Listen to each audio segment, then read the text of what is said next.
नमस्कार, मी शिवाजी रावणगावे एक शेतकरी म्हणून या ठिकाणी आलो होतो। त्या ठिकाणी आमचे जे शेतकरी दादांनी या गेल्या वर्षी पण या ठिकाणी टरबूज होतं, त्या टरबूजला वापरल्यानंतर काय फायदा झाला, त्याच्यानंतर आज या ठिकाणी अद्रकची लागवड केलेली आहे। तर बघू शकता या लागवडीमध्ये या ठिकाणी आज जे परिसरामध्ये भरपूर येत आहे, पण हिंडण्यामागे आणि बघण्यामागे लय फरक असतो। त्याच्यासाठी आम्ही सांगतो की एक वेळेस शेतकऱ्यांच्या ज्या मनामध्ये रुजलं असतं, त्या रुजल्यानंतर ज्या शेतकऱ्यांनी जे मेहनत केलेली आहे, आज त्यांची मेहनत बघायला गेलं तर अलग आणि इतकं एवढं चांगलं हे आहे त्यांचं की मनामध्ये जे धरते त्यांनी करून दाखवले।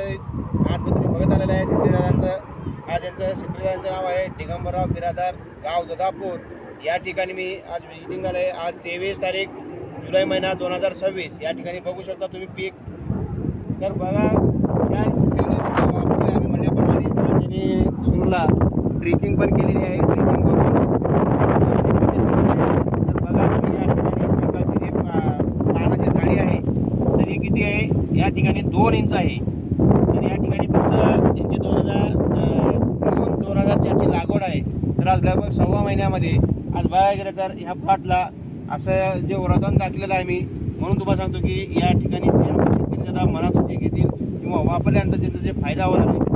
अनेक ठिकाणी आम्ही बघतो की त्या रोगराईमध्ये संकटामध्ये शेतकरी दादा राहिलेले आहेत, त्यांना सांगतो की त्या संकटामध्ये जाण्यापेक्षा आपण जे एक टेक्निक जर वापरतो